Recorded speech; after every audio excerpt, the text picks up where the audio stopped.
नमस्कार दोस्तों, मैं लक्ष्मीना देवी लक्ष्मी लोकगीत चैनल में आप सभी का दिल से स्वागत करती हूँ। मैं आप सबके बीच में लाना चाहती हूँ देवी पचरा गीत। ये हमारी देवी पचरा गीत पसंद आए तो लाइक सपोर्ट शेयर आप लोग ज़रूर करिएगा।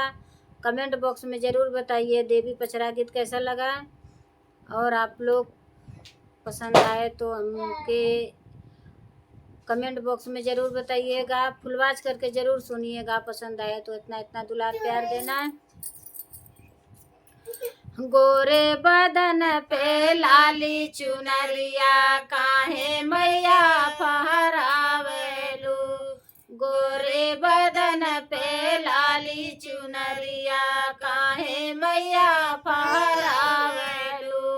मैया दुआरे कलंगड़ा पुकार। गोरे बदनिया पे ललकी चुनरिया काहे मैया फहरावेलू। मैया दुआरे कलंगड़ा पुकारे, मैया दुआरे कलंगड़ा पुकारे। लंगड़ा के पैरो दे दा मायरिया काहे जिया ललचावेलू। लंगड़ा के पैरो दे दा मायरिया काहे जिया ललचावेलू। गोरे बदनिया पे ललकी चुनरिया काहे मैया फहरावेलू।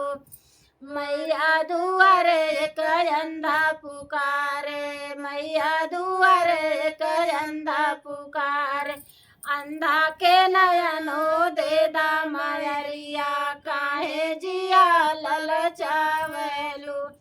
अंधा के नयनो दे दा मायरिया काहे जिया ललचावेलू। गोरे बदनिया पे ललकी चुनरिया काहे मैया फहरावेलू। मैया दुआरे का निर्धन पुकारे, मैया दुआरे का निर्धन पुकारे। निर्धन को धन दे दा मायरिया काहे जिया ललचावेलू। निर्धन को धन दे दा मायरिया काहे जिया तरसावेलू।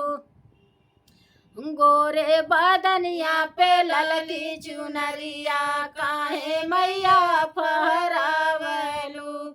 गोरे बदनिया पे ललकी चुनरिया काहे मैया फहरावेलू। मैया दुआरे एक बालक पुकारे, मैया दुआरे एक बालक पुकारे। बालक को विद्या दे दो मायरिया काहे जिया तरसावेलू। बालक को विद्या दे दो मायरिया काहे जिया तरसावेलू। गोरे बदनिया पे ललकी चुनरिया काहे मैया फहरावेलू। मैया दुआरे एक बाजिन पुकारे, मैया दुआरे एक बाजिन पुकारे। बाजिन को बालक दे दो मायरिया काहे जिया तरसावेलू। बाजिन को बालक दे दा मायरिया काहे जिया तरसावेलू।